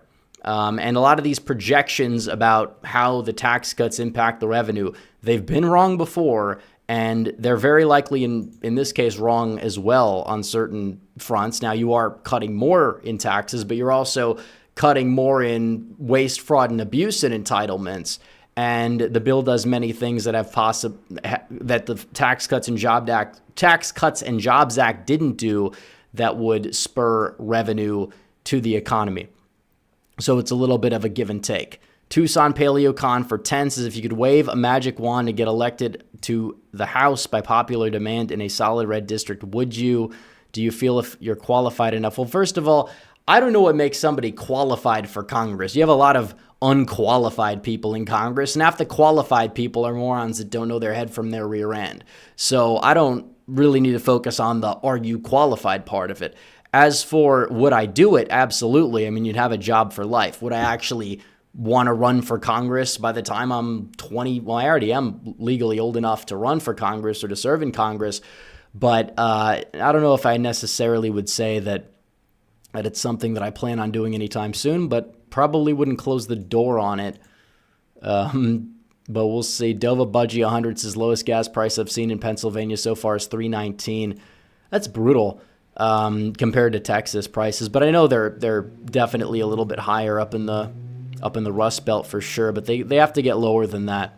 They absolutely do.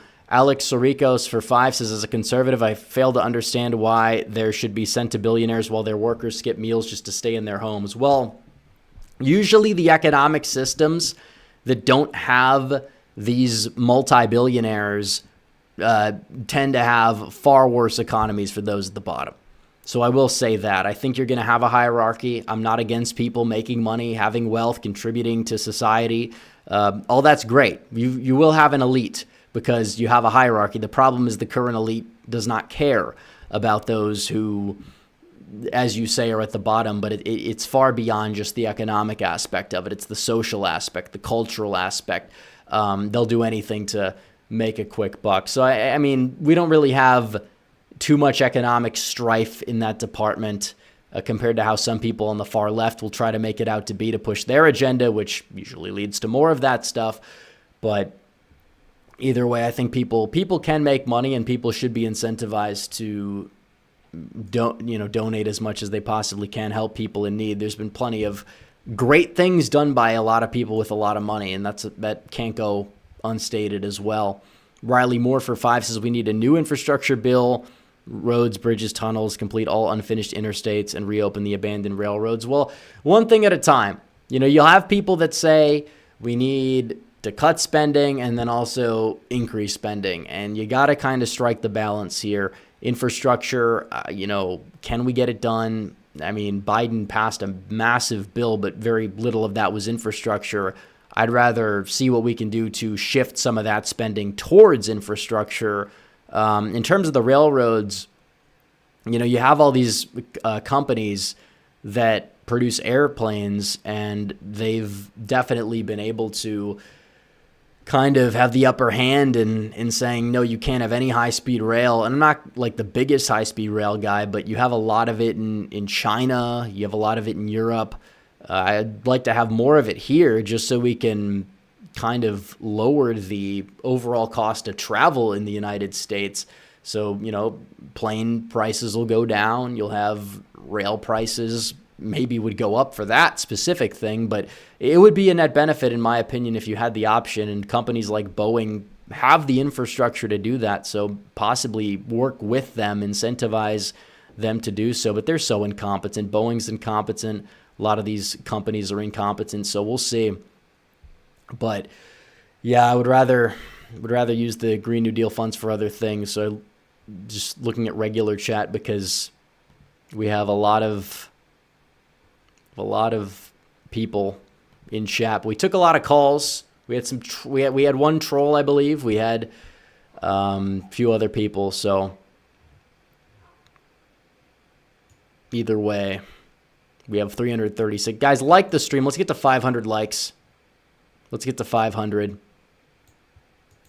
Let's get up there before we wrap things up. But the regular chat just stopped moving. I don't know if I have to refresh or whatever it is. But let's see. Penguin says, I think Michigan's Senate seat will flip red. I mean, like I said, I think there's an opportunity there. I think it could be a good year for Republicans in Michigan. That could be the get right year for the party, and they can thank Mike Duggan for that one if he stays in the race, which I think he's going to, because he does have this beef with the Democrats, even though he happens to be like anti-Trump. He's like a more moderate mayor, and he will do well in Detroit, and that's a city that still votes 90-10 Democrat, and you're taking votes away from the Democrat in Detroit. I mean, and the Detroit Metro, Oakland County, he gets a lot of press in the Detroit metro area, which, still in much of it, especially the inner ring suburbs, leans to the left. Maybe not as much so as it did before, but still does. I mean, the mathematics are going to benefit John James, and he could do well in Macomb County where he was representing, and he could carry somebody else to hold his seat. So, Dova Budgie 100 says, why is it so hard for me to figure out Discord? Well, we're done with calls for the night, but we'll do a call-in stream maybe next Sunday or sometime. Maybe not, if not sometime during June, because we were doing them once a month before the election, and then we kind of slacked off on that, but now we're getting back into the swing of things. So it's definitely good to get the people in the mix, and I'm glad to hear from the people and see what you guys had to say. So most people said they would take the deal, but if you did flip it, it was more like 50-50, a little bit less than that if they would take it or not. But I understand both sides. I really understand both sides of it, why you would want to demand more, why you would take it. Historical context is on your side for taking it. So, but at the end of the day, it's a little bit of a different ball game because you do have this map that your floor is higher than it's ever been, and you have a lot of possibilities to maybe even gain a seat or two. I'm not saying it's going to happen. I'm saying, given the map, you could make the case if Trump has a high approval rating. We don't know what the state of the economy is going to be at that point. We don't know. So we'll see. They had a poll where Duggan was winning a plurality of the Detroit vote in the governor's race. It's about 4% of the statewide vote. Really, only 4%? I mean, it does make sense, but it's kind of shocking to think about. I mean, if you look at the overall population of Detroit, 633,000, and then Michigan as a whole is more like 10. So it's already, 6%, and then that lower. Yeah, you're right.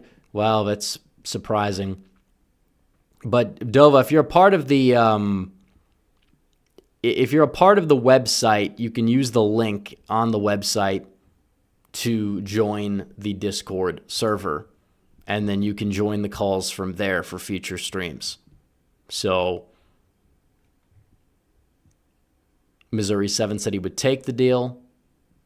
But yeah, in terms of Duggan changing Detroit and in kind of throwing a wrench in the Democrats' chances, it kind of reminds me of the Muslim vote in 2024, where even just a small shift in Dearborn kneecapped the Democrats. Because if you have, let's say, 40,000 Arab or Muslim voters that flip from Biden to Trump, that's a net gain of 80,000. And if 40,000 more just stay home, then that's a net gain of 120,000.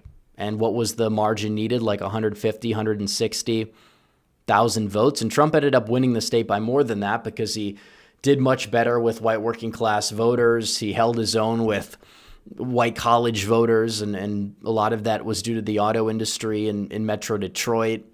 And I mean, Hispanic voter population is not super high in Michigan, but I mean, even gaining with Hispanics probably helped out a little bit in a place like Grand Rapids, and that's why Kent County was able to turn a little bit of a corner, even if it doesn't stay that way. So, yeah, we'll see.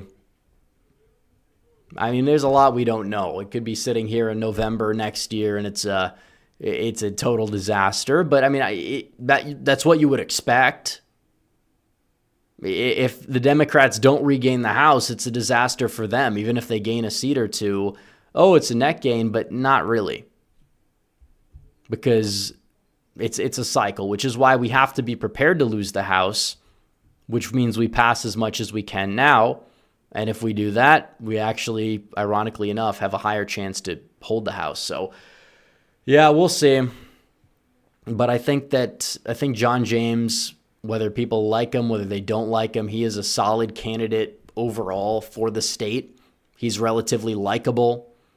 He can come across like somebody who fits the state well culturally to win. Like he does the rounds. He'll go on the Detroit Sports Podcast because he understands that in order to connect with voters, you're going to have to find them in places that they otherwise may not find politics and see you as a person. And that's what Donald Trump did by going on all these podcasts, and it worked wonders for him. Kamala Harris went on, they had to do all the scripted stuff so she could go on Call Me Daddy or whatever it's called for 5 minutes, and it was a total disaster. Like the video was more disliked than liked. It was embarrassing for her. But if the fact people actually thought that things like that would move the needle for Kamala Harris, I don't know what to tell them. But I do think it moved the needle for Trump because Trump reached a bunch of voters that he otherwise would not have reached, whereas Kamala was just reaching people that probably would have voted for her anyways. So we'll see. But we'll wrap things up. So Guys, like the stream before you go. Let's get to 500 on the replay. Subscribe. Hit the bell. I will see you guys in the next one. Red Eagle out.